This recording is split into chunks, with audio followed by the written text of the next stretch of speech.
12월 11일 살아계신 하나님의 말씀 빌립보 1장 27절부터 30절 말씀 바꾸라는 제의 말씀 드리겠습니다.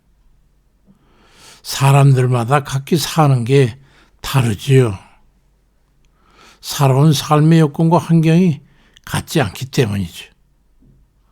어떤 사람은 좋은 삶의 조건을 가지고 있던 사람이 있고 어떤 사람은 좋지 않은 삶의 조건을 갖는 바람에 원치 않는 그런 결과를 갖게 되기도 하죠. 그래서 달라지는 거예요. 그런데 성경은 믿기 이전의 삶과 이후의 삶으로 구분하고 이후에 변화된 삶으로 살아가라고 말씀합니다. 사람의 삶이 간단치가 않지요. 그래서 사람마다 각기 다른 개성을 갖게 되고 그렇지만 하나님의 말씀 앞에 서게 되면 우리는 단순화시킬 수가 있게 되기 때문에 단순화돼서 살아 복잡하게 살지 말라는 거예요. 히브리 12장 1절로 2절에 이러므로 우리에게 구름같이 둘러싼 확대한 증인들이 있으니 모든 무거운 것과 얽매기 쉬운 죄를 벗어버리고 인내로서 우리 앞에 당한 경주를 경주하며 믿음의 주 어찌 온전케 하시는 예수를 바라보자고 말씀합니다. 얽매기 쉬운 죄 이것만 벗어버리면 그 다음에 예수만 바라보면 되는 거예요. 그렇게 단순화시키라는 거죠. 죄에게서 벗어나 의의 삶으로 변화된 삶을 살아가라는 말씀입니다. 하나님 뜻대로 사는 것에 대해 방해 요소가 있다면 과감하게 벗어버리라는 거죠. 그러기 위해서는 삶을 성실하게 살아야 합니다. 농부가 봄에 씨앗을 뿌려가지고 여름에 땀 흘리고 가을에는 그동안 수고한 걸 거둬가지고 그래서 겨울을 나게 마련인데 만약에 여름에 덥다고 일을 하지 않고 가을에 힘이 된다고 해서 가을 설거지를 하지 않으면 겨울에는 결국 먹을 게 없어서 굶어 죽게 될 거예요. 땀을 흘린 자가 결실을 맺는 것이 당연한 겁니다. 우리가 성실한 삶을 외면하고 부실한 삶을 산다면 결국 거둘 것이 없는 부실한 삶으로 끝나고 말 겁니다. 그것은 우리 주님의 비유에서도 역력히 나타나 있습니다. 바로 알곡과 쭉정이의 비유죠. 마태복음 3장 12절에 손에 키를 들고 자기의 타작마당을 정하게 하사 알곡은 모아 곡강에 들이고 쭉정이는 꺼지지 않는 불에 태우시라고 말씀합니다. 우리들이 살고 나서 쭉정이로 끝난다면 어찌 되겠습니까? 그러니 하나님 뜻대로 산다라는 그 명제에 충실한 삶을 살아야 되는 거예요. 성실하게 사는 거예요. 이사야 55장 6절에도 악인은 그 길을 불의한 자는 그 생각을 버리고 여호와께로 돌아오라. 그리하면 그가 긍휼히 여기시리라고 말씀하고 있습니다. 그리스도인들은 그리스도 안에서 믿음에 준하는 알차고 충실한 신앙생활을 하면 되는 거예요. 다른 거 구구하게 갈 필요가 없단 말이죠. 바울은 고린도후서 6장 9절 이하에 무명한 자 같으나 유명한 자요 죽은 자 같으나 보라 우리가 살아있고 징계를 받는 자 같으나 죽임을 당하지 아니하고 근심하는 자 같으나 항상 기뻐하고 가난한 자 같으면 많은 사람을 부유하게 하고 아무것도 없는 자 같으나 모든 것을 가진 자라고 그리스도 안에서 사도의 직분을 충실히 기했음을 말씀하고 있습니다. 자기의 삶은 그렇게 복잡하지 않았다니 단순했다는 것. 지나간 세월을 돌아보건대 아쉽고 안타까운 것뿐 아니겠어요? 어느 한 시간도 헛되이 보낼 수 있는 그런 시간은 없습니다. 사도 바울도 에베소 5장 10절 16절 이하에서 세월을 아끼라 때가 악하니라 그러므로 어리석은 데가 되지 말고 오직 주의 뜻이 무엇인가 이해해라 술 취하지 말고 이는 방탕한 것이니 오직 성령으로 충만함을 받으라고 말씀하고 있습니다. 허송세월하는 일이 없도록 믿음에 충실한 삶을 살아야 되겠습니다. 영적 삶을 추구하는 생활이 되어야 돼요. 우리가 세속을 완전히 떠나서 살 수가 없지 않습니까? 우리들이 육신을 가지고 있기 때문에 어려운 일이죠. 그렇다고 해서 모든 게 속된 것에 되면 더한 문제가 있어요. 영적인 삶의 추구는 결국 세속적 삶과 대치를 이루기 때문에 육신의 속을 죽이지 않으면 우리는 영적인 삶을 살 수가 없어요. 영적인 삶을 살지 않으면 결국 마귀의 도구가 되어버리는 거예요. 그러니 영적 삶을 사는 게 바로 우리 그리스도들의 숙제인 셈이죠.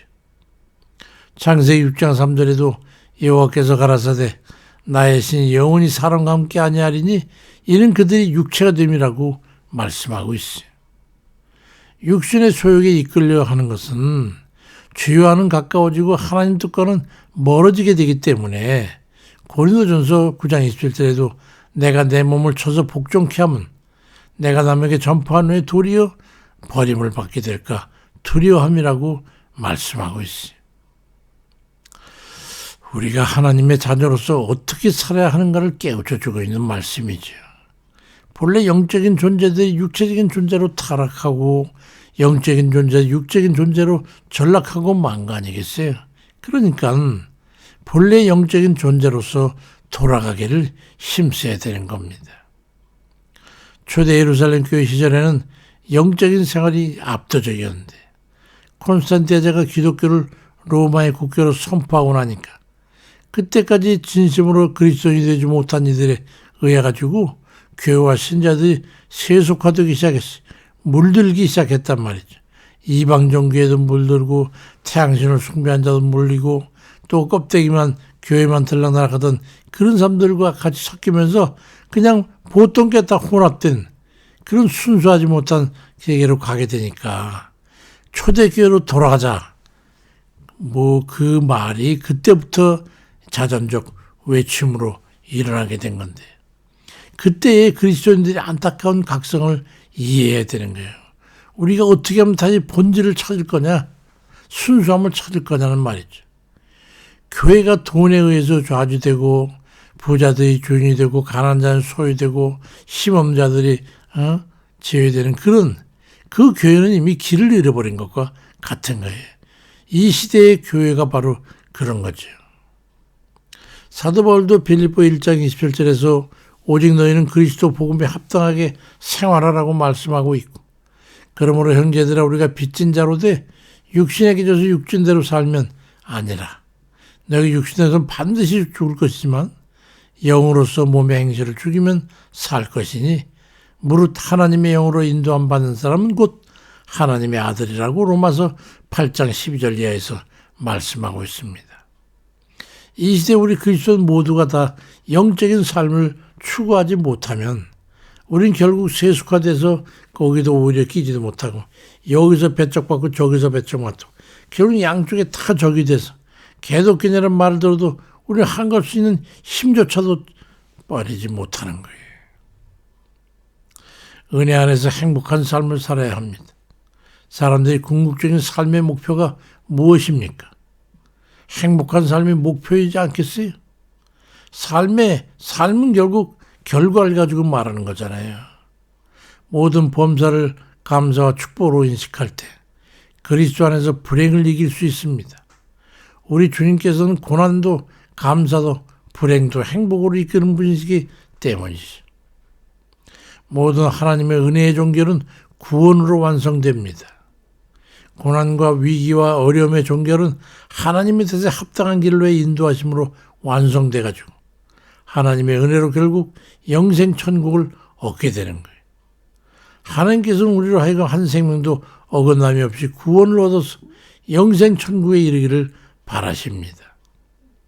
신명기 10장 10절 이하에도 이스라엘아 네 하나님 여호와께서 네게 요구하는 것이 무엇이냐 곧 네 하나님 여호와를 경외하여 그 모든 도를 행하고 그를 사랑하며 마음을 다하고 뜻을 다하여 네 하나님 여호와를 섬기고 네가 오늘 네 행복을 위하여 네게 명하는 여호와의 명령과 규례를 지킬 것이지 아니냐고 말씀합니다.